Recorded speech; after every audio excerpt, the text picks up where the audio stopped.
여러분의 오를 확 뒤집겠습니다. 혼란의 시대, 분노하는 국민의 대변자 정봉주입니다.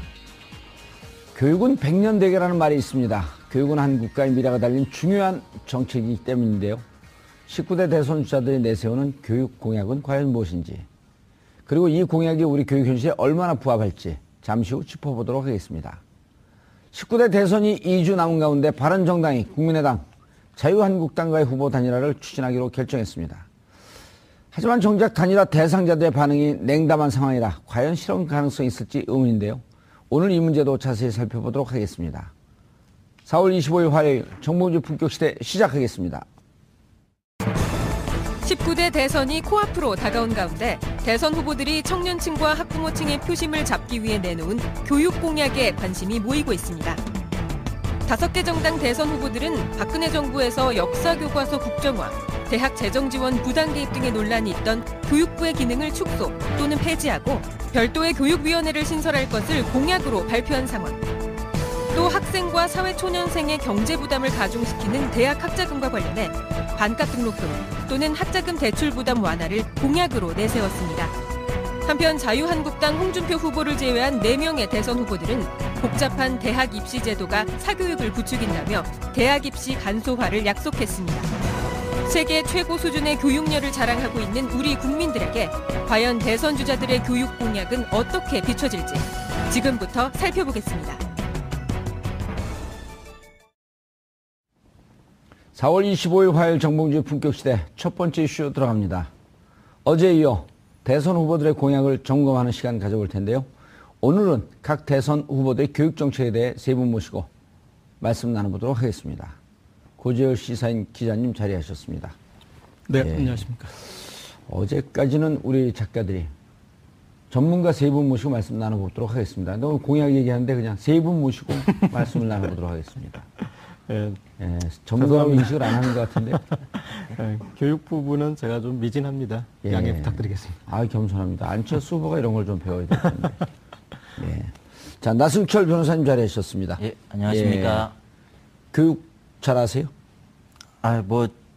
저도 우리나라 대한민국의 부조리한 교육을 온몸으로 받았던 사람의 한 명으로서 제가 여기에 대해서 학문적으로 막 연구를 하진 않았지만 참 할 말은 많은 입장입니다. 교육 정책에 저항해서 사법고시를 봤군요.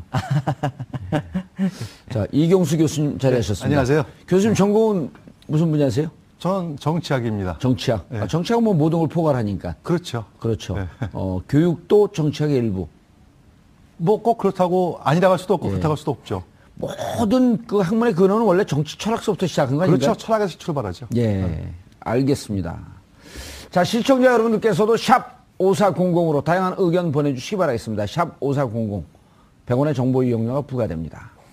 자, 주요 후보, 이 교육 정책이 고재열 기자님, 무척 중요한데, 이번에 쭉 봤더니 이제 저도 국회 교육위 4년을 지냈는데, 그때 이제 제가 교육사업 하면서 10몇 년 했던 것, 온몸으로 느꼈던 것보다 국회 교육위원회에 있으니까 공부를 제일 많이 하더라고요.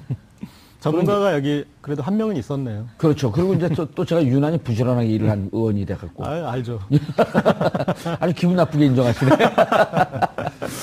그런데 이번에 좀 시간이 짧다 보니까 후보분들이 좀 깊이 들어가고 깊이 고민한 흔적은 많이는 안 보이지만 그래도 의미 있는 정책들은 많이 내놨어요. 제가 생각하기에는 지금 이 깊이 있게 준비를 못하면서 최근에 교육계 어떤 이 추세를 반영한 정책들을 한 것 같습니다. 그래서 홍준표 후보가 조금 도드라지긴 하는데 나머지 이 서너 명의 후보들은 대체로 양상이 비슷합니다. 몇 가지 양상으로 나타나고 있는데 일단 이 교육부의 폐지 혹은 권한 축소 그리고 국가교육위원회 설립 어떤 이제 그런 그쪽의 방향성이 있고 또 하나는 외고, 자사고, 국제고 이런 것들을 일반고로 일거에 혹은 단계적으로 이렇게 전환한다는 그런 것들이 있고 그리고 이제 수능이 지금 이제 수시 선발이 되게 늘었는데 그것들을 다시 단순하겠다. 입시 제도를 단순하겠다. 그런 이제 전반적인 경향. 그다음에 공교육의 강화 그리고 이제 고교 이 학비를 국가가 부담하는 형태의 이제 그런 형태거나 하여튼 지금 이제 교육계에서 문제 제기가 됐던 일반적인 양상에 대체로 따르는 공약들을 지금 내세우고 있습니다. 예, 알겠습니다. 교육 정책의 새로운 제안 하면 학부모님들이 뭐라고 말씀하시냐면요. 제발 새로운 거 하지 마라. 그냥 여기에 적응했으면 또 여기서 좀 적응하고 살아남게 좀 놔둬라 하는 이런 아주 절실한 요구가 있는 거거든요. 예, 맞습니다. 그래서 반드시 새로운 것이 좋다기보다도 지금 고재열 기자께서 지적했듯이 현행 시행하고 있는 제도의 문제점 조금씩 수정하면서 조금씩 이렇게 방향을 틀어나가면서 충격을 좀 최소화하는 이런 게 어찌 보면 더 맞을 수도 있을 것 같거든요. 예, 그렇습니다. 왜 그러냐면은 대학 입시 하나만 바뀌어도 사실 학부모들은 초등학생들부터 그 영향을 받기 시작을 합니다. 그렇죠. 그런데 그거를 몇 년에 한 번씩 바꿔버리면은 기존에 A라는 방식으로 준비를 하던 학부모 학생들이 갑자기 바뀌어야 되니까는 굉장히 큰 혼란을 겪을 수밖에 없고 사실 그런 일이 언제 발생을 했었냐면은 94년도경에 학력고사를 없으면서 수능과 본고사를 들여왔습니다. 예. 근데 이 본고사를 들여오기 시작하니까는 고액 가해가 성행을 한다는 비판이 있었고 그러니까 94, 95, 96 딱 3년만 본고사를 시행을 하고 그 뒤로 본고사를 없애버렸습니다. 예. 그러니까는 교육 과정에서 일대 혼란이 발생을 한 거죠. 그때 맨 처음에 본고사를 도입을 할 때 어떻게 얘기를 했었냐면은 일본은 이 대학별 본고사 때문에 과학 강국, 수학 강국이 됐다. 우리가 학력고사를 하는 동안에 일본에 뒤처졌다. 예. 그러면서 본고사를 도입을 했는데 그 대학별 본고사를 3년만 시행을 하고 또 없애버렸죠. 예. 그러면 그 제도를 도입을 하면서 연구를 했던 그 비용들 그리고 사회적 혼란들 거기에 대해서는 아무도 책임을 지지 않았던 것입니다. 예, 그게 이제 지금의 교육의 큰 틀을 만든 95년도 이른바 5.3일 교육개혁 조치거든요. 큰 틀은 그렇게 가는데 이제 본고사 도입 이런 거 하나는 진짜 엄청나게 초등학교 때부터 전체 방향이 틀어지는 거거든요. 예, 그 그렇습니다. 3년 만에 없어지고 조변석계 아니에요, 그게. 예, 그렇습니다. 교수님, 이번에 뭐 특별하게 이렇게 크게 바꾸려고 하는 그런 시도는 이번엔 좀 안 보이죠?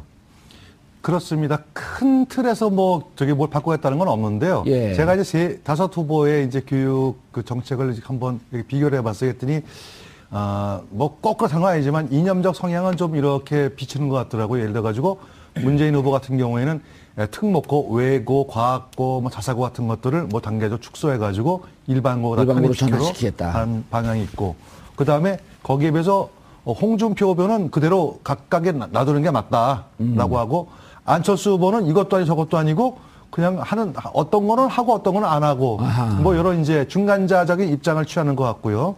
그 다음에 문재인 후보 같은 경우에는 이제 그 고교 무상교육을 실시하겠다라고 예. 하는데, 근데 저는 이제 그 예전부터 무상교육이라는 그 표현에 대해서 굉장히 반대 의견을 갖고 있거든요. 왜 무상으로 하느냐?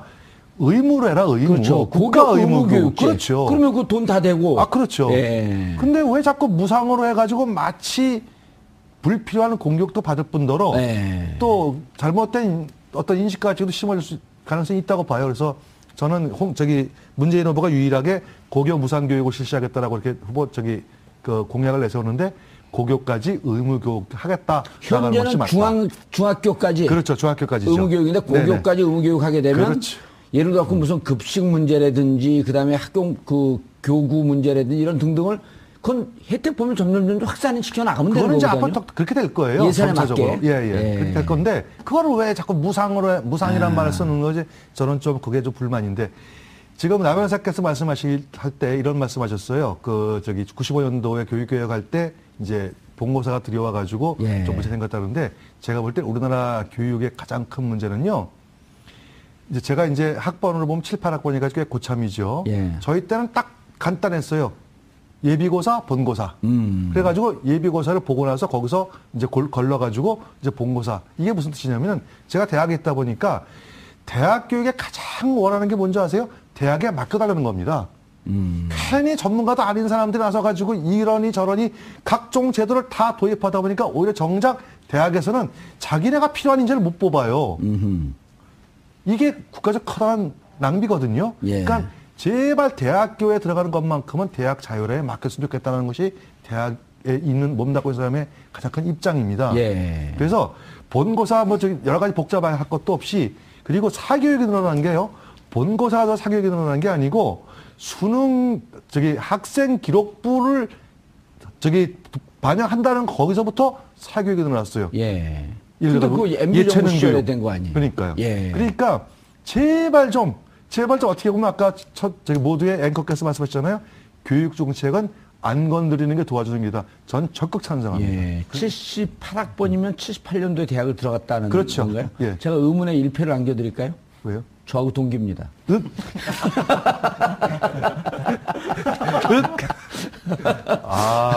의문의 1패를 또 하는데 저는 77년생입니다.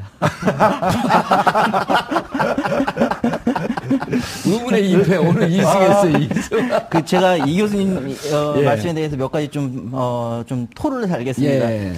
왜 무상이라는 표현을 쓰냐? 의무면 의무지 무상을 왜 쓰냐 하는데 헌법 31조 3항에 의무교육은 무상으로 한다라고 규정이 돼 있습니다. 그래서 무상교육이라는 표현을 쓰는 게 그게 문제가 되는 건 아니고 이미 우리 헌법에서 그렇게 이제 규정을 하고 있고요. 같은 거면 의무와 무상 중에 의무로 하게 되면 무상이라고 하는 것에 보수의 파퓰리즘적이다라고 하는 이 불필요한 대립을 좀 없애자는 취지로서 난 저거는 의미가 있을 거라고 보는데 그거 그렇게 쓰지 말라는 거예요? 그냥 무상으로 쓰라고? 오히려 저는 그거는 우리 헌법이 무상이라고 했기 때문에 이걸 무상이라는 말을 쓰지 말자. 이거를 마치 어떤 포퓰리즘이라고 얘기를 하는 거는 헌법을 부정하는 시각이다라고 두 반박을 분에게 해야겠죠. 제가 각 의문의 1패를 안겨드릴게요.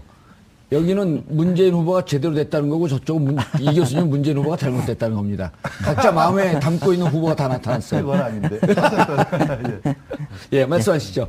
그리고 그래서 그리고 이제 또 한 가지 이제 제가 좀 이 교수님 말씀에 반박을 하고 싶은 거는 왜 오늘 나와서 계속 이 교수님을 공격을 하세요? 77년생이나 돼갖고.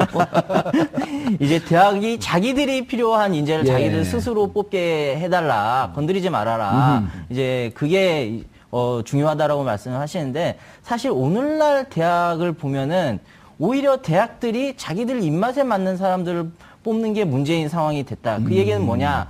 대학들어 학생들 알아서 뽑으라니까는 어떻게 되냐면은 돈 있는 사람, 있는 집 자식 그런 사람들만 뽑으면서 경제적 부가 교육으로 인해서 학벌이 세습되는 현상이 나타난다 이거죠. 미국에서조차도 왜 학벌은 세습되는가라는 더 프라이스 오브 어드미션 입학의 대가라는 책이 베스트셀러였는데 거기도 보면은 대학 마음대로 뽑으라고 했더니 있는 집 자식 아들 딸만 뽑았다. 알겠습니다.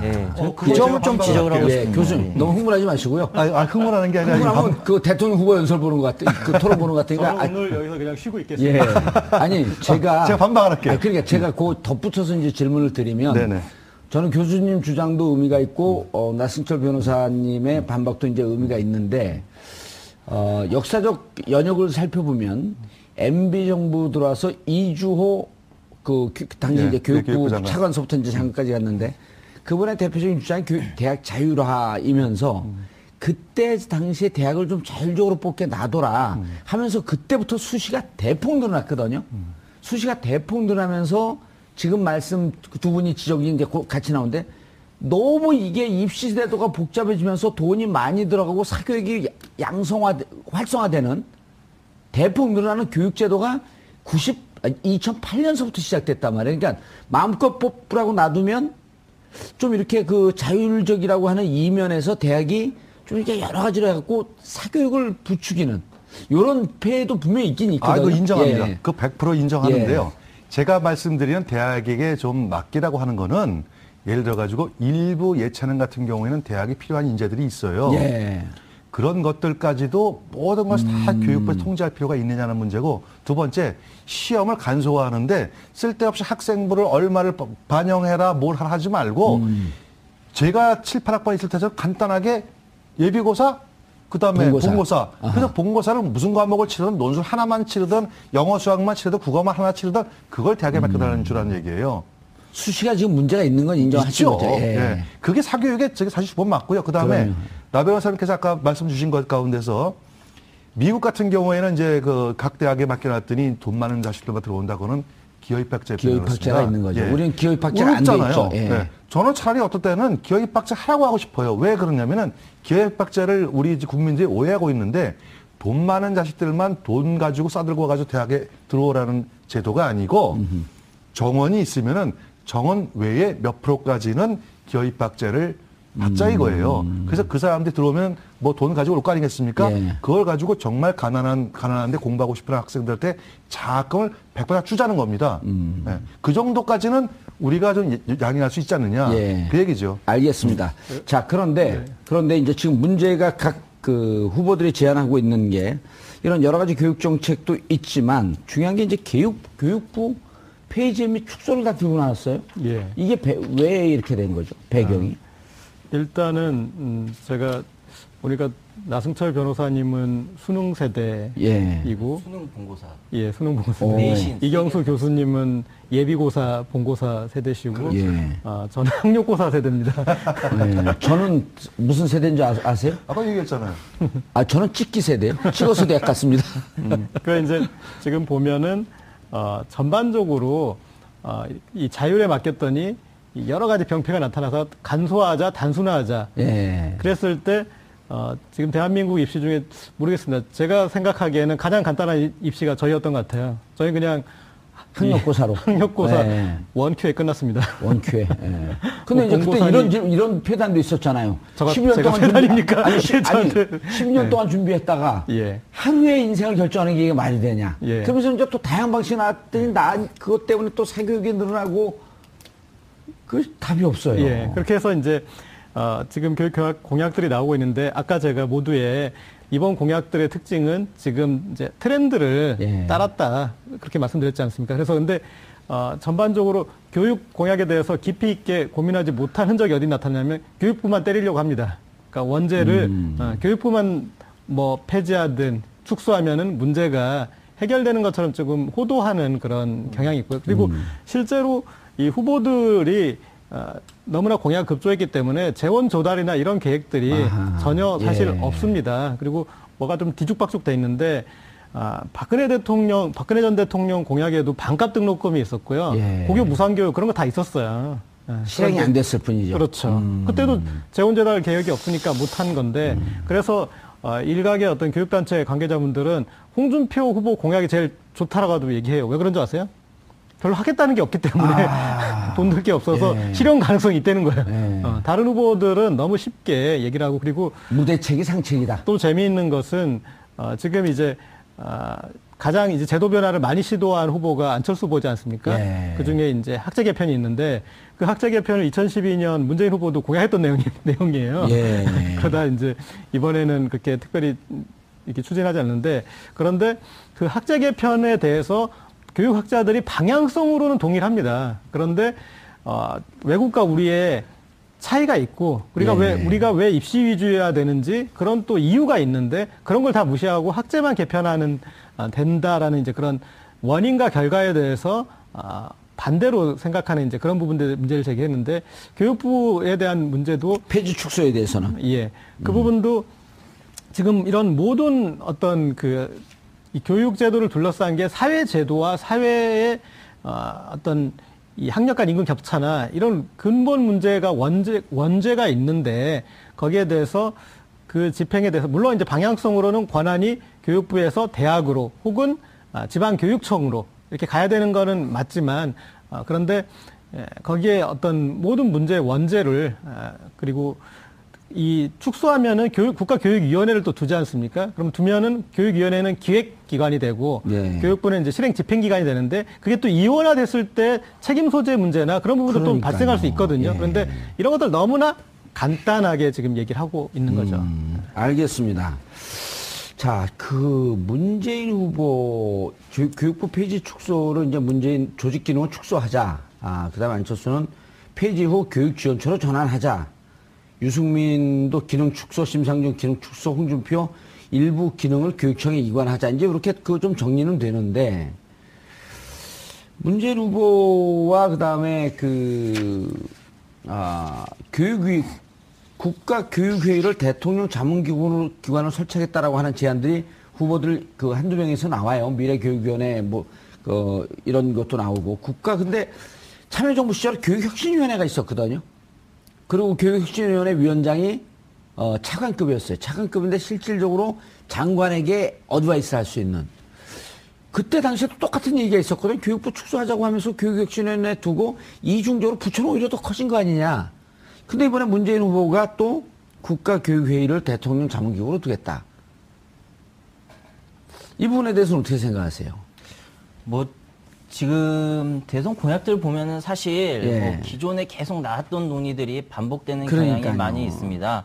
그게 한편으로는 그만큼 그 후보들이 고민을 안 했다는 측면이 하나가 있을 수가 있고 또 하나는 그동안에 우리 사회가 전혀 개혁되지 못했다는 그런 의미일 수도 반증이겠죠. 있습니다. 그래서 제가 볼 때는 교육부 축소 폐지까지 같이 한번 묶어서요. 예. 예. 뭐 사법개혁도 마찬가지다. 사법개혁도 뭐 공수처, 검경, 수사권 조정 얘기 뭐 몇십 년째 나오는데 안 바뀌지 않습니까? 예. 그게 뭐 고민이 부족해서일 수도 있지만은 우리 사회가 안 바뀌었기 우리 때문에 사회가 개혁 드라이브를 걸지 못하고 있다. 예. 아하. 그거는 그만큼 이제 우리 사회가 이익 집단의 힘이 세다는 건데요. 예. 기본적으로 교육부 기능을 축소 또는 폐지를 하고 그리고 위원회로 가자는 취지는 뭐냐면은 교육의 독립성 문제입니다. 우리 헌법에 보면은 그 31조 3항에 교육의 정치적 중립성을 규정을 하고 있거든요. 예. 근데 이게 교육부로 되게 되면은 계속 정권의 영향을 받게 됩니다. 아하. 그 가장 크게 영향을 받았던 정권이 바로 박근혜 정권이었죠. 국정교과서. 예, 국정화 문제로 얼마나 그 갈등이 컸습니까? 그래서 이거를 교육부에서 이제 교육위원회 이제 다른 방식으로 바꿔서 독립성을 유지를 하자는 건데 그럼 교육 자체가 좀 강화될 것이다. 그렇죠. 그래야지 교육이 100년 앞을 보고 그 교육위원회에서 독립성을 가지고 정권의 변동에 상관없이 정책을 추진해 나갈 수가 있는데 우리나라 같은 경우는 거기에 대해서도 퀘스천 마크죠. 왜냐하면 대통령의 힘이 너무 세고 정권의 힘이 네. 너무 세기 때문에 설사 위원회를 한다고 하더라도 교육부랑 별 차이가 없지 않을까 그런 우려가 또 제기되고 있습니다. 교육부 축소 폐지. 저는 오늘 이상하게 나 변호사님 견해하고 계속 반대되는 견해를 말할 일부 수밖에 저희가 없는. 그렇게 배치했어요. 아, 그러셨어요? 예, 둘이 좀 싸우시라고요. 근데 싸운다 그러면 기분이 나쁘니까요. 각자 발언에 고춧가루를 뿌리세요. 알겠습니다. 예. 일단 저는요, 교육부 폐지에 절대로 반대하는 입장입니다. 어허. 그 이유는 뭐냐면은, 우리 나 변호사님께서 교육부를 폐지하고 위원회를 가는 것은 이제 교육의 독립성. 예, 전 100% 찬성하는 얘기거든요. 근데 다만, 교육이라는 것도 하나의 국가 정책으로 시행될 수밖에 없어요. 왜냐하면 예산이 들어가니까. 예. 예산이 들어가니까 하나의 국가 정부기관일 수밖에 없거든요. 그렇죠. 교육을 반드시 대학 입학, 대학 과정 거기만 보고 교육 순수하게 그러니까 유아부터 시작해가지고 대학까지 교육으로만 보면은 교육부 없어도 됩니다. 근데 그 위에 얼마나 많습니까? 평생교육 과정도 있고요. 그 다음에 직업 실무 과정도 있고요.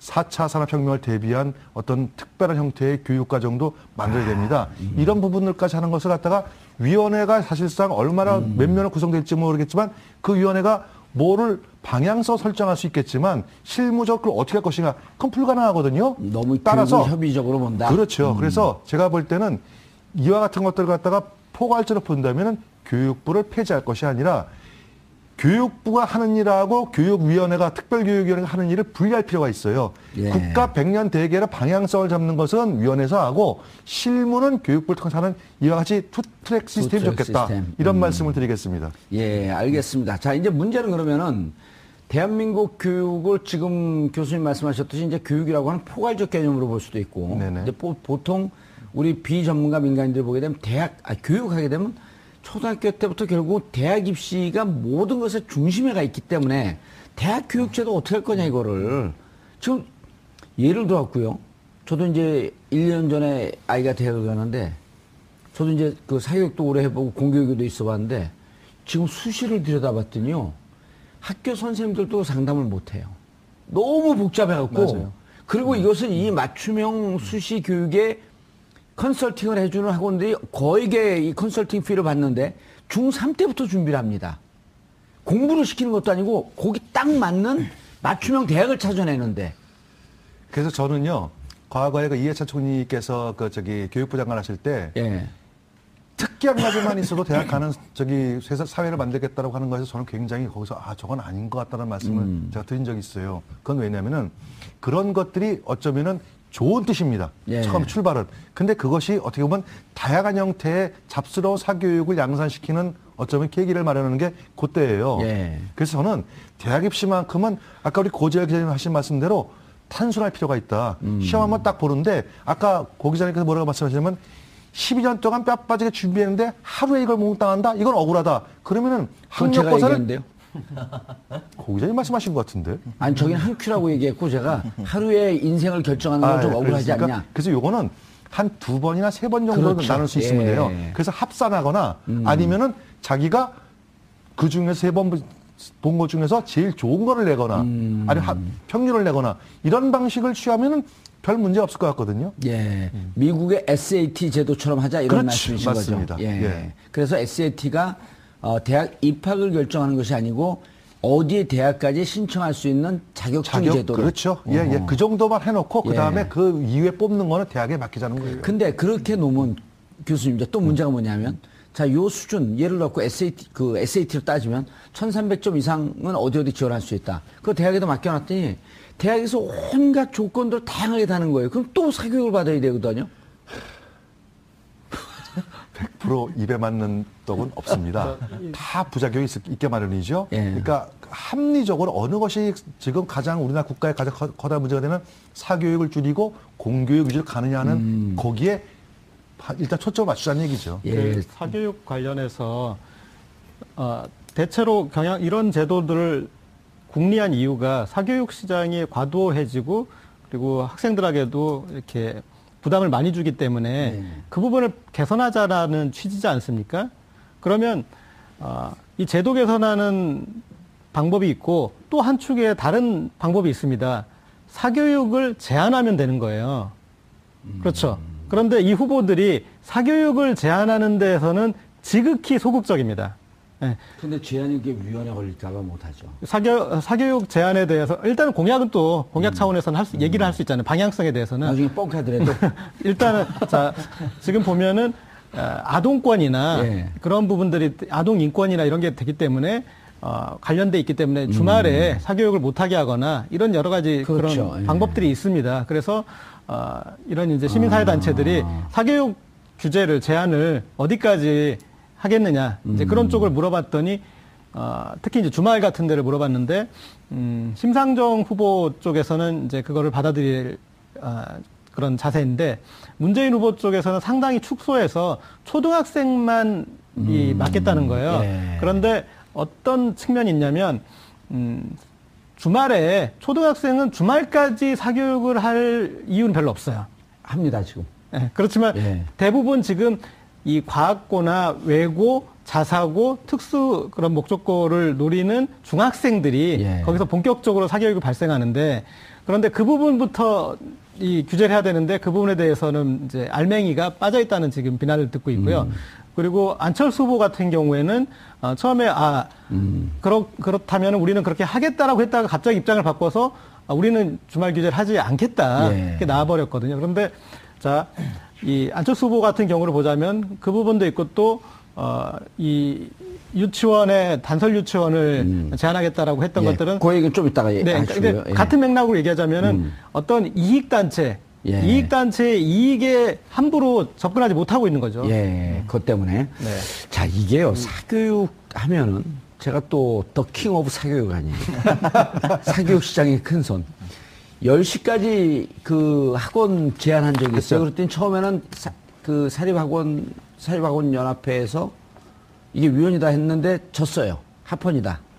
그러니까 이제 학원이 어떤 편법을 하냐면 학원은 10시까지 운영을 합니다. 학원하고 붙은 데다가 독서실을 등록을 해요. 애들이 딱 학원이 끝나면 독서실로 이동을 합니다. 그 독서실에서 공부를 하면서 독서실 선생님한테 질문만 해요. 근데 사실 학원이 변형해요. 근데 이건 안 걸려요. 자, 이런 문제. 그래서 초등학생 아이들 또 옛날에 초등학생 금지법 하니까 태권도 학원은 괜찮거든요. 보수 학원을 못 다니게 했단 말이에요. 그게 그 유교육감 시절에 그랬습니다.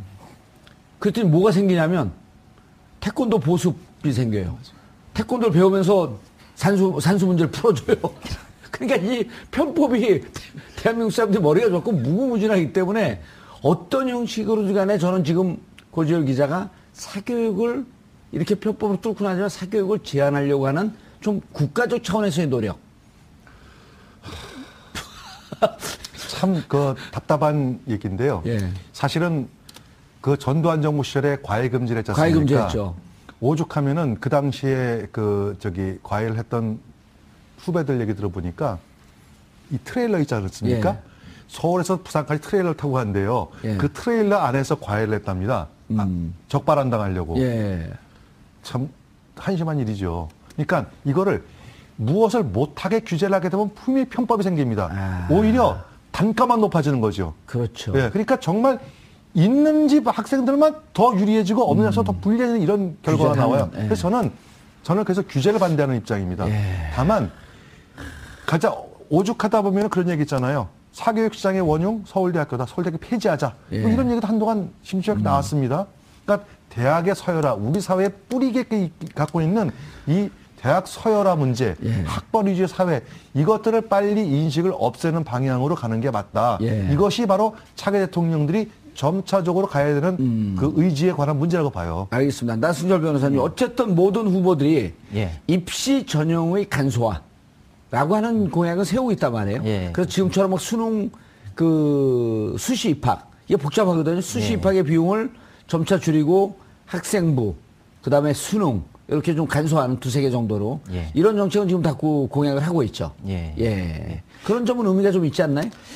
제가 볼 때는 그렇습니다. 아무리 간소화를 한다고 하더라도 예. 사교육은 안 없어질 겁니다. 왜냐면은 가장 간소화됐던 학력고사 시절에도 사교육은 그러면 있었고 없어질 수는 없지만 다만 사교육은 축소해야죠. 없어질 수가 없습니다. 예. 그렇다면은 왜 사교육이 발생을 하는가 그거를 예. 생각을 해봐야 되는데 그거는 결국엔 대학의 서열화에 있다는 거죠. 우리나라 대학들이 다 비슷비슷한 수준에 있으면 모르겠는데 우리나라 대학들은 차이가 너무 크다는 거죠. 그래서 서울대, 고대, 연대 뭐 이렇게 쭉 서열화가 돼서 위에서부터 들어가지 않으면은 내가 좋은 직장을 취직을 할 수가 없고 그러면은 나의 인생이 달라질 수 있다. 그런 생각 때문에 그러는 건데 결국에는 그렇습니다. 우리나라 이 사교육을 없애려면은 대학의 서열화를 없애야 되고 대학의 서열화를 없애려면은 대학마다 어느 정도 동일한 수준을 유지를 해야 되죠. 근데 우리나라 같은 경우에는 사립대학 비율이 80%거든요. 그러면 결국 정부가 그렇죠. 해야 될 일은 예. 뭐냐. 국공립대학을 늘리고 등록금을 낮춰서 어느 정도 되는 일정 수준 이상의 교육을 다 받으면은 굳이 대학이 서열화될 필요도 없고 그러면은 오로지 서울대만 가려고 애를 쓸 필요도 없고 그러면 점차 사교육도 없어지지 않겠냐. 예를 들어서 독일 같은 경우에는 모든 대학들이 거의 무상이거든요. 그렇죠. 그리고 독일 네. 같은 경우에는 그 대학들이 다 수준이 거의 다 비슷비슷합니다. 근데 우리나라는 서울대 아니면은 안 된다. 최소 어디까지 가야 된다. 그 생각이 있어야 된다 이거죠. 그 최소 범위를 올려버리자는 거죠. 똑같이. 교수님, 이게 이제 국가적 차원에서 합의가 있으면 가능할 수 있을 수도 있겠는데 한때 한 교육학자가 이런 제안을 했어요. 블라인드 전형. 그러니까 그걸 블라인드 전형을 대학 들어갈 때도 하고 대학에서 회사 들어갈 때 블라인드 전형을 예, 하자. 예. 그러게 되면 명문대학에 나오는 것이 별 의미가 없지 않냐. 그렇죠. 예. 그런데 이런 것이 어찌 보면 지금 대학을 서열화시킨 것을 없애겠다라고 하면 뭐 등록금 제도의 문제, 반값 등록금 문제 복잡하게 연결되어 있는데 어디서부터 단추를 꿰기 시작해야 되거든요. 블라인드 전형은 어떻게 생각하세요? 저는 찬성하는 입장이에요. 제가 막상 제 친구들 중에서 고위직에 있는 분이나 아니면은 큰 대기업에 있는 친구들이지 않습니까? 예. 그 친구들한테 물어봤어요. 아하. 실제로 직무 능력하고 출신 학교가 어떤 상관관계가 있느냐? 아하. 별 상관관계 없답니다. 오히려 사회에서 뭐 인류라고 세칭 인류라고 하는 학교 출신이 아닌 그 나머지 아닌 학교 출신들이 훨씬 더 열정적으로 일을 하고 예. 그다음에 직무 능력이 상당히 뛰어나다. 그리고 가장 중요한 거는 끈기가 있어가지고 금방 안 떠난답니다. 그러니까 인재를 키워놓으면은 조금 인류대학 출신들은 소위 말 세칭 인류대학 출신들은 금방 떠나가는데 그래서 블라인드 전형 이런 게 굉장히 저는 찬성을 하고요. 아까 두 번째 우리 나 교수께서 독일 얘기하셨잖아요. 유럽은 대부분이 그렇거든요. 프랑스도 사실은 예전에 수없이 많은 사립대학들이 있었어요. 예. 그 전부 합쳐가지고 파리 1대학 부서에서 국립대학으로 다 만들었죠. 국립대학 만들었죠. 굉장히 성공한 정책이었습니다. 그때부터 우리가 흔히 말하는 퀴리분이 나온 소르본 대학이 지금 파리 12대학인가 13대학이에요. 예. 그러니까 그런 대학들 싹 없애고 하나로 딱 뭉뚱그려 놓으니까 굉장히 좋은 효과를 얻습니다. 그래서 동일한 학문에 대해서는 어느 교수가 전문가다 하라면 그 교수를 따라서 가는 것이 학교를 따라가지 않습니다. 대선 후보들의 지금 공약들은 뭔가 좋은 정책 같아요. 그러니까 지금 말씀하신 이제 관점에서 사실은 좀 하나 더 들어갔어요. 예. 그러니까 대학 서열화 부분이 아니라 지금 대선 후보들은 고교 서열화를 겨냥한 이 정책들을 정책들이에요. 폈죠. 예. 그렇죠. 그러니까 지금 현재는 대학 서열화는 뭐 예전부터 있던 문제고 지금 학생들한테 가중된 예. 새로운 부담은 고교 서열화예요. 고등학교에 그런 특수 고등학교들이 워낙 많다 보니까 그런 학교를 못 간, 그러니까 중학교 때부터 대입 비슷한 고입을 시달려야 그렇죠. 되고 그게 예. 지난 9년 동안 변화된 그 고등학교 환경이죠. 환경이에요. 예, 예. 그 전에는 이른바 이제 그 고교 평준화 정책이 그대로 유지되고 있다가 이명박 정권 들어오면서 고교 평준화 정책은 유지하고 있으면서 부분 깨나갔던 거거든요. 그렇죠. 사실상 지금 고교 서열화가 나타난 그렇죠. 것이고요. 고교 입시가 생긴 거죠. 그래서 이제는. 이 완전 전부 일반고로 할 것이냐, 예. 아니면 그러니까 일반고로 어디까지 전환할 거지, 그 정도가 이제 후보들 간 차이예요. 이를테면 과학고까지 다 없앨 것인지, 예. 최고 예고까지 전부 다 없앨 것인지, 아니면 기존에 좀 존재하던 특수성이 인정되는 최고 예고나 뭐 과학고 정도까지 놔둘 것인지, 외고만 없애자. 예, 그런 정도 이제 차이들이 좀 예. 발생하고 있고요. 대신에 일반고 안에서 다양한 학제 개편이 나타납니다. 그러니까 그 안철수 후보의 그런 552 학제 개편 아니더라도 그 안에 자유학기제, 고교 학점제, 뭐 일 수업 2교사제나 그러니까 좀 다양하게 해서 근데 여기에 담긴 어떤 함의. 큰 함의가 뭐냐면 수포자 뭔지 아시죠? 수학 포기자. 예, 수포자에게도 기회를 주자는 거예요. 우리 아들이에요. 수학을 좀 어렸으면 이런 이 혜택을 제도의 혜택을 아니 받을 우리 텐데. 아들 대전에 있는 대학 나오는데요. 저는 제가 회사 사장이면 그 학생 뽑겠어요. 네. 어쨌든 그럼 회사 하나 만드시고. 예. 그런데 지금 이제 나타난 양상은 그래서 본인이 선택하고 본인이 하고 싶은 공부를 해서 거기에서 얻은 성취만으로 그러니까 본인이 할 수 없는 것들을 해가지고 낙오를 시키는 것보다는 그렇죠. 이렇게 이제 만들자. 그 안에서 좀 이상적으로 다양한 들리네요, 그 얘기는. 예, 지금 이제 지금 나타나는 어쨌든 후보들의 이 공약의 양상은 이쪽입니다. 예. 고등학교 이미 서열화되어 있고 등급화되어 있는 고등학교를 다시 그 평준화 쪽으로 돌리는 방향 쪽으로 가자는 예. 정책이죠. 자, 마지막으로 제일 중요한 게 이제 아무래도 그 지금 경제도 어렵고 아이들 교육시키기가 너무 힘든데 학자금 등록금 문제거든요. 그 부분에 대해서 다 전향적으로 제안들을 해요. 등록금 후불제까지는 없지만 일단 국공립대학교 반값 등록금서부터 해서 사립학교 이 부분에 대해서는 좀 검토해 보셨나요? 그 대학 등록금 문제는 상당히 예.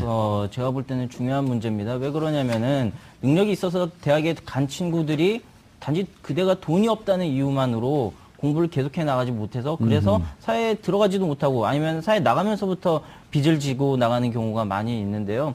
저는 교육이라는 것은 경제적 부와 상관없이 모든 국민에게 동일하게 최대한 동일하게 제공되어야 할 서비스라고 생각을 합니다. 그렇기 때문에 우리 헌법에도 교육에 대해서는 의무교육을 강조를 하고 그 의무교육은 무상교육이어야 된다고 얘기를 하는 거거든요. 근데 이 교육을 상업적으로 접근해버려서 등록금을 계속 올려서 등록금 높은 학교가 좋은 학교 이런 식으로 돼버리면 결국에는 아까도 제가 말씀드렸지만 경제적 부가 교육을 통해서 세습이 돼버리는 현상이 나타나는 거죠. 예. 교수님 심지어는요. 미국 같은 경우는 대학을 졸업할 때 2만 불에서 5만 불까지 부채를 안고 졸업한다. 이런 얘기까지 있어요. 명문대학 같은 경우는.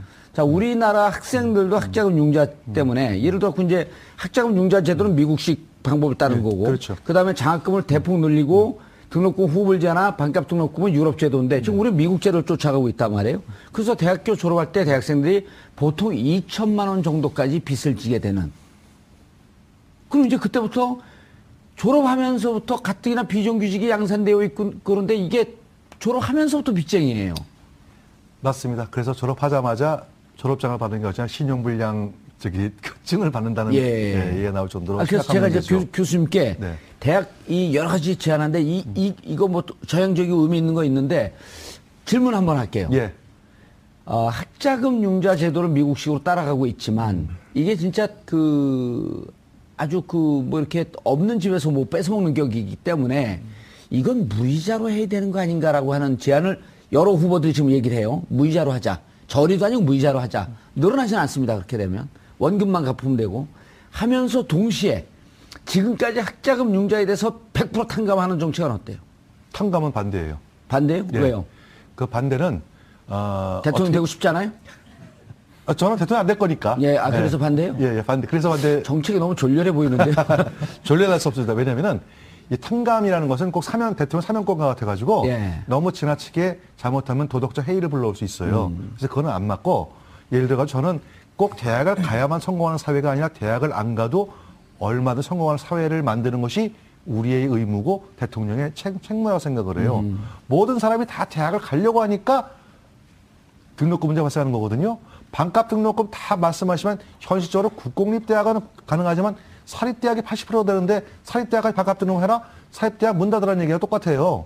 그러니까 그거는 처음서부터 불가능한 공약이었습니다. 교수님 그 월급 반값으로 하면 안 될까요? 그러실래요? 그러면 할 수 없죠, 뭐. 그리고 등록금 문제는 사실은 지금 대부분 후보들이 그건 다 나오는 것 같아요. 그거는 무이자라는 게 맞다. 그래서 그건 제가 볼 때는 그거는 아마 해결될 것 같습니다. 대부분이 무이자 되는데 모든 사람이 다 대학 가서 이 문제가 발생하는 것은 바람직하지가 않죠. 알겠습니다. 자, 교육 정책을 들여다보면 시작도 없고 끝도 없는 터널에서 헤매는 듯한 모습입니다. 하지만 짧은 기간이지만 각 5명 후보들이 교육 정책의 중대함 그리고 교육 정책의 어려움을 인식하면서 여러 가지 많은 정책을 제안했습니다.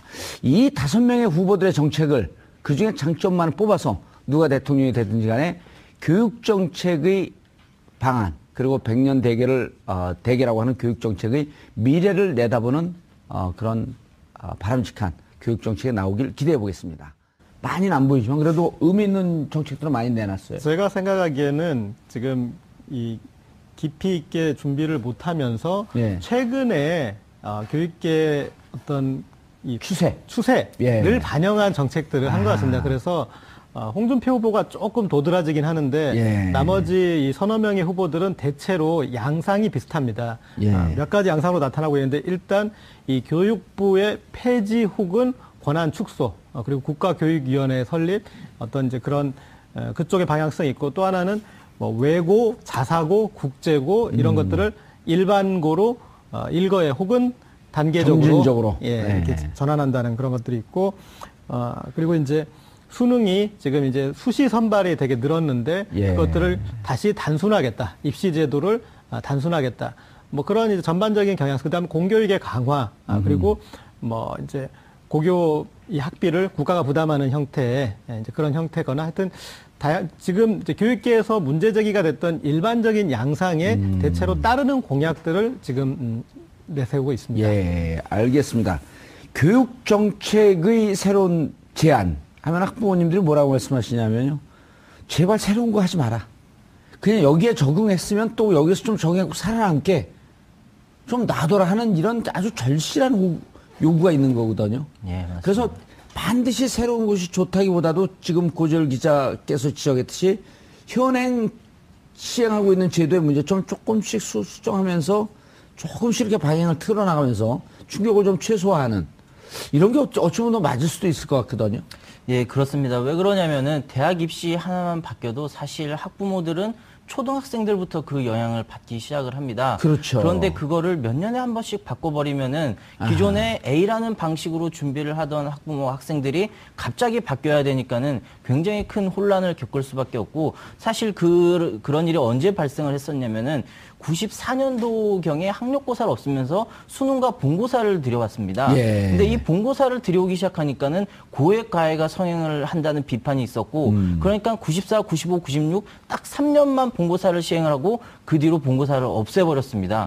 그러니까는 교육 과정에서 일대 혼란이 발생을 한 거죠. 그때 맨 처음에 본고사를 도입을 할 때 어떻게 얘기를 했었냐면은 일본은 이 대학별 본고사 때문에 과학 강국, 수학 강국이 됐다. 우리가 학력고사를 하는 동안에 일본에 뒤처졌다. 그러면서 본고사를 도입을 했는데 그 대학별 본고사를 3년만 시행을 하고 또 없애버렸죠. 그러면 그 제도를 도입을 하면서 연구를 했던 그 비용들 그리고 사회적 혼란들 거기에 대해서는 아무도 책임을 지지 않았던 것입니다. 그게 이제 지금의 교육의 큰 틀을 만든 95년도 이른바 5.3일 교육개혁 조치거든요. 큰 틀은 그렇게 가는데 이제 본고사 도입 이런 거 하나는 진짜 엄청나게 초등학교 때부터 전체 방향이 틀어지는 거거든요. 예, 그렇습니다. 그 3년 만에 없어지고 조변석계 아니에요, 그게. 예, 그렇습니다. 교수님, 이번에 뭐 특별하게 이렇게 크게 바꾸려고 하는 그런 시도는 이번엔 좀 안 보이죠? 그렇습니다. 큰 틀에서 뭐 저기 뭘 바꾸겠다는 건 없는데요. 예. 제가 이제 다섯 후보의 이제 교육 그 정책을 한번 비교를 해봤어요. 했더니 뭐 거꾸로 상관 아니지만 이념적 성향은 좀 이렇게 비치는 것 같더라고요. 예를 들어 가지고 문재인 후보 같은 경우에는 특목고, 외고, 과학고, 뭐 자사고 같은 것들을 뭐 단계적 축소해 가지고 일반고로 전환시키겠다 하는 방향이 있고, 그 다음에 거기에 비해서 홍준표 후보는 그대로 각각에 놔두는 게 맞다라고 하고, 안철수 후보는 이것도 아니고 저것도 아니고 그냥 하는 어떤 거는 하고 어떤 거는 안 하고 뭐 이런 이제 중간자적인 그 이제 지금 보면은 전반적으로 이 자율에 맡겼더니 여러 가지 병폐가 나타나서 간소화하자, 단순화하자. 예. 그랬을 때 지금 대한민국 입시 중에 모르겠습니다. 제가 생각하기에는 가장 간단한 입시가 저희였던 것 같아요. 저희 그냥 학력고사로. 학력고사 네. 원큐에 끝났습니다. 원큐에. 예. 근데 이제 그때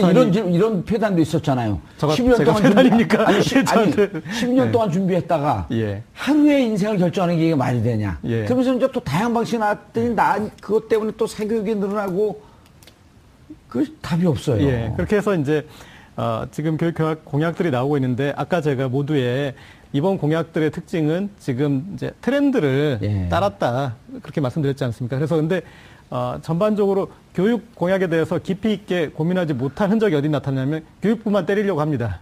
그러니까 원제를 교육부만 뭐 폐지하든 축소하면은 문제가 해결되는 것처럼 조금 호도하는 그런 경향이 있고요. 그리고 실제로 이 후보들이 너무나 공약 급조했기 때문에 재원 조달이나 이런 계획들이 전혀 사실 예. 없습니다. 그리고 뭐가 좀 뒤죽박죽 돼 있는데 박근혜 전 대통령 공약에도 반값 등록금이 있었고요. 예. 고교 무상교육 그런 거 다 있었어요. 실행이 안 됐을 뿐이죠. 그렇죠. 그때도 재원 조달 계획이 없으니까 못한 건데 그래서 일각의 어떤 교육단체 관계자분들은 홍준표 후보 공약이 제일 좋다라고도 얘기해요. 왜 그런 줄 아세요? 별로 하겠다는 게 없기 때문에 돈 들 게 없어서 예. 실현 가능성이 있다는 거예요. 예. 다른 후보들은 너무 쉽게 얘기를 하고 그리고 무대책이 상책이다. 또 재미있는 것은 지금 이제 가장 이제 제도 변화를 많이 시도한 후보가 안철수 후보지 않습니까? 예. 그 중에 이제 학제 개편이 있는데 그 학제 개편을 2012년 문재인 후보도 공약했던 내용이에요. 예.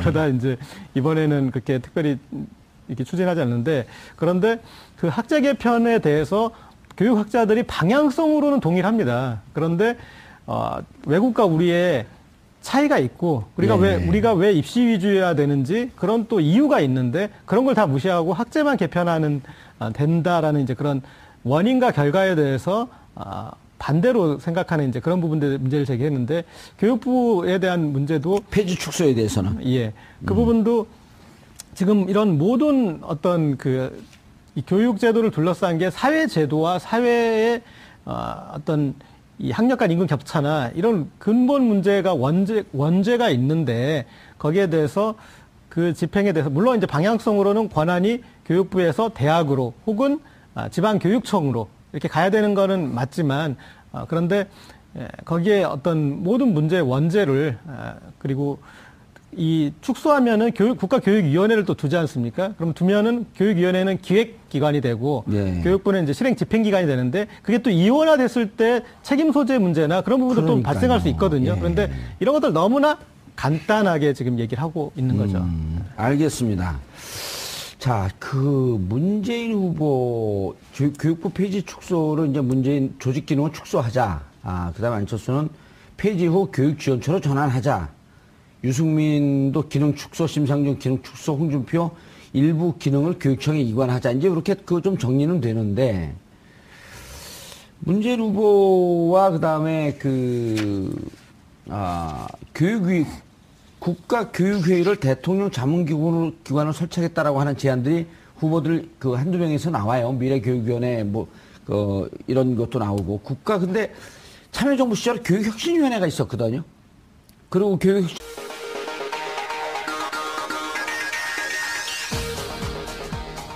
여러분의 오를 확 뒤집겠습니다. 혼란의 시대. 분노하는 국민의 대변자 정봉주입니다. 교육은 백년대계라는 말이 있습니다. 교육은 한 국가의 미래가 달린 중요한 정책이기 때문인데요. 19대 대선 주자들이 내세우는 교육 공약은 과연 무엇인지, 그리고 이 공약이 우리 교육 현실에 얼마나 부합할지 잠시 후 짚어보도록 하겠습니다. 19대 대선이 2주 남은 가운데 바른정당이 국민의당, 자유한국당과의 후보 단일화를 추진하기로 결정했습니다. 하지만 정작 단일화 대상자들의 반응이 냉담한 상황이라 과연 실현 가능성이 있을지 의문인데요. 오늘 이 문제도 자세히 살펴보도록 하겠습니다. 4월 25일 화요일 정봉주 품격시대 시작하겠습니다. 19대 대선이 코앞으로 다가온 가운데 대선 후보들이 청년층과 학부모층의 표심을 잡기 위해 내놓은 교육 공약에 관심이 모이고 있습니다. 5개 정당 대선 후보들은 박근혜 정부에서 역사교과서 국정화, 대학 재정지원 부당 개입 등의 논란이 있던 교육부의 기능을 축소 또는 폐지하고 별도의 교육위원회를 신설할 것을 공약으로 발표한 상황. 또 학생과 사회초년생의 경제 부담을 가중시키는 대학 학자금과 관련해 반값 등록금 또는 학자금 대출 부담 완화를 공약으로 내세웠습니다. 한편 자유한국당 홍준표 후보를 제외한 4명의 대선 후보들은 복잡한 대학 입시 제도가 사교육을 부추긴다며 대학 입시 간소화를 약속했습니다. 세계 최고 수준의 교육열을 자랑하고 있는 우리 국민들에게 과연 대선 주자들의 교육 공약은 어떻게 비춰질지 지금부터 살펴보겠습니다. 4월 25일 화요일 정봉주의 품격시대 첫 번째 이슈 들어갑니다.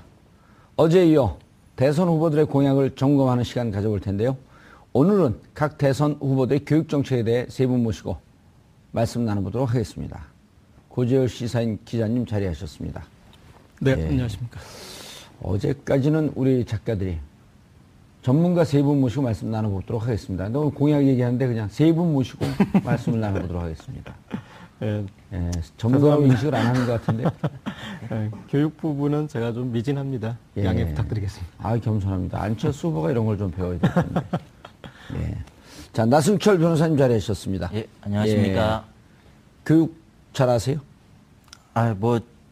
저도 우리나라 대한민국의 부조리한 교육을 온몸으로 받았던 사람의 한 명으로서 제가 여기에 대해서 학문적으로 막 연구를 하진 않았지만 참 할 말은 많은 입장입니다. 예, 교육 정책에 저항해서 사법고시를 봤군요.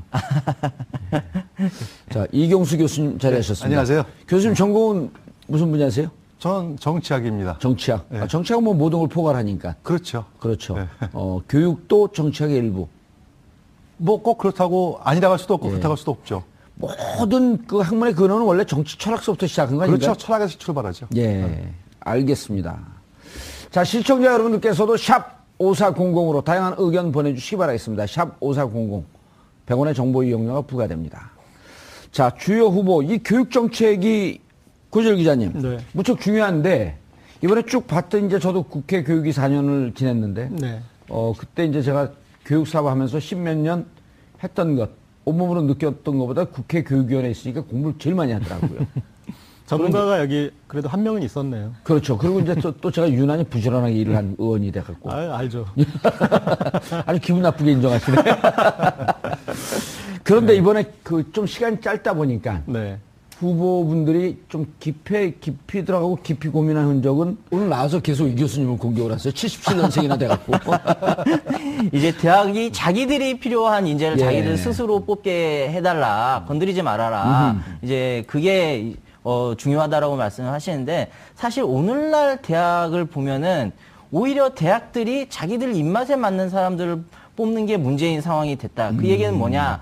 대학들어 학생들 알아서 뽑으라니까는 어떻게 되냐면은 돈 있는 사람, 있는 집 자식 그런 사람들만 뽑으면서 경제적 부가 교육으로 인해서 학벌이 세습되는 현상이 나타난다 이거죠. 미국에서조차도 왜 학벌은 세습되는가라는 더 프라이스 오브 어드미션 입학의 대가라는 책이 베스트셀러였는데 거기도 보면은 대학 마음대로 뽑으라고 했더니 있는 집 자식 아들, 딸만 뽑았다. 알겠습니다. 예, 그 점을 좀 지적을 하고 싶습니다. 교수님, 너무 흥분하지 마시고요. 흥분하는 게 아니라 흥분하면 그 대통령 후보 연설 보는 것 같아. 그 토론 보는 것 같으니까. 저는 오늘 여기서 그냥 쉬고 있겠습니다. 예. 아니, 제가 반박을 할게요. 그러니까 제가 그 덧붙여서 이제 질문을 드리면. 네네.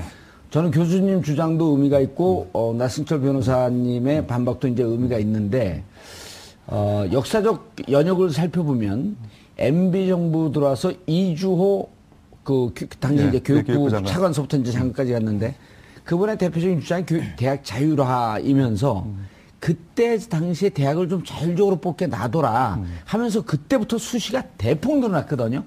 수시가 대폭 늘어나면서 지금 말씀 두 분이 지적이 이제 같이 나오는데 너무 이게 입시 제도가 복잡해지면서 돈이 많이 들어가고 사교육이 활성화되는 대폭 늘어나는 교육 제도가 2008년서부터 시작됐단 말이에요. 그러니까 마음껏 뽑으라고 놔두면 좀 이렇게 그 자율적이라고 하는 이면에서 대학이 좀 이렇게 여러 가지로 해갖고 사교육을 부추기는 이런 폐해도 분명히 있긴 있거든요. 이거 인정합니다. 예. 그 100% 인정하는데요. 예. 제가 말씀드리는 대학에게 좀 맡기라고 하는 거는 예를 들어가지고 일부 예체능 같은 경우에는 대학이 필요한 인재들이 있어요. 예.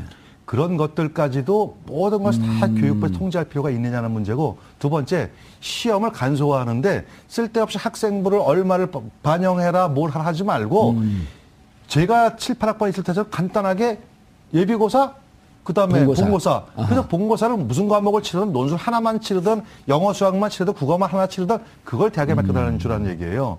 수시가 지금 문제가 있는 건 인정하죠. 예. 예. 그게 사교육의 사실 주범 맞고요. 그다음에 나 변호사님께서 아까 말씀 주신 것 가운데서 미국 같은 경우에는 이제 그 각 대학에 맡겨놨더니 돈 많은 자식들만 들어온다고는 기여입학제 기여입학제가 있는 거죠. 예. 우리는 기여입학제가 안 돼 있죠. 예. 예. 저는 차라리 어떨 때는 기여입학제 하라고 하고 싶어요. 왜 그러냐면은 기여입학제를 우리 국민들이 오해하고 있는데 돈 많은 자식들만 돈 가지고 싸들고 가지고 대학에 들어오라는 제도가 아니고 정원이 있으면은 정원 외에 몇 프로까지는 기여입학제를 받자 이거예요. 그래서 그 사람들이 들어오면 뭐 돈 가지고 올 거 아니겠습니까? 예. 그걸 가지고 정말 가난한데 공부하고 싶은 학생들한테 장학금을 100% 주자는 겁니다. 예. 그 정도까지는 우리가 좀 양해할 수 있지 않느냐. 예. 그 얘기죠. 알겠습니다. 자, 그런데 이제 지금 문제가 각 그 후보들이 제안하고 있는 게 이런 여러 가지 교육 정책도 있지만 중요한 게 이제 교육부 폐지 및 축소를 다 들고 나왔어요. 예. 이게 왜 이렇게 된 거죠? 배경이? 일단은 제가 보니까 나승철 변호사님은 수능 세대이고 수능 본고사. 예, 수능 본고사. 내신. 이경수 교수님은 예비고사 본고사 세대시고 예. 저는 학력고사 세대입니다. 네. 저는 무슨 세대인 줄 아세요? 아까 얘기했잖아요. 저는 찍기 세대요. 찍어서 대학 갔습니다. 입장을 취하는 것 같고요. 그 다음에 문재인 후보 같은 경우에는 이제 그 고교 무상 교육을 실시하겠다라고 하는데, 근데 저는 이제 그 예전부터 무상 교육이라는 그 표현에 대해서 굉장히 반대 의견을 갖고 있거든요. 왜 무상으로 하느냐? 의무로 해라, 의무. 그렇죠. 국가 의무 교육. 그렇죠. 그러면 그 돈 다 되고. 그렇죠. 예. 근데 왜 자꾸 무상으로 해가지고 마치 불필요한 공격도 받을 뿐더러 또 잘못된 어떤 인식까지도 심어질 가능성이 있다고 봐요. 그래서 저는 문재인 후보가 유일하게 고교 무상 교육을 실시하겠다라고 이렇게 그 공약을 내세웠는데 고교까지 의무 교육 하겠다. 현재는 중학교까지. 그렇죠. 중학교까지죠. 의무 교육인데 고교까지 의무 교육 하게 되면 그렇죠. 예를 들어 무슨 급식 문제라든지 그다음에 학교 교구 문제라든지 이런 등등을 그건 혜택 보면 점점 확산을 시켜 나가면 되는 거거든요. 그거는 이제 앞으로 그렇게 될 거예요. 예산에 점차적으로. 맞게. 예. 그렇게 될 건데 그거를 왜 자꾸 무상이라는 말을 쓰는 거지?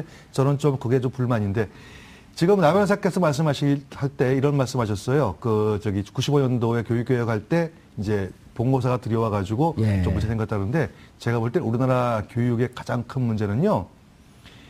제가 이제 학번으로 보면 7, 8학번이니까 꽤 고참이죠. 저희 때는 딱 간단했어요. 예비고사, 본고사. 그래가지고 예비고사를 보고 나서 거기서 이제 걸러가지고 이제 본고사. 이게 무슨 뜻이냐면은 제가 대학에 있다 보니까 대학 교육에 가장 원하는 게 뭔지 아세요? 대학에 맡겨달라는 겁니다. 괜히 전문가도 아닌 사람들이 나서가지고 이러니 저러니 각종 제도를 다 도입하다 보니까 오히려 정작 대학에서는 자기네가 필요한 인재를 못 뽑아요.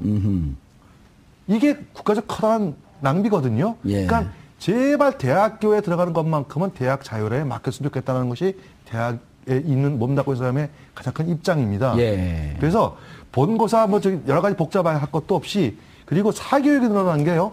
본고사도 사교육이 늘어난 게 아니고 수능 학생 기록부를 반영한다는 거기서부터 사교육이 늘어났어요. 근데 그 MB 정부 시절에 된 거 아니에요? 그러니까요. 그러니까 제발 좀 제 번째 어떻게 보면 아까 저기 모두의 앵커께서 말씀하셨잖아요. 교육 정책은 안 건드리는 게 도와주는 게다. 전 적극 찬성합니다. 예, 78학번이면 78년도에 대학을 들어갔다는 그렇죠. 건가요? 예. 제가 의문의 1패를 안겨드릴까요? 왜요? 저하고 동기입니다. 제가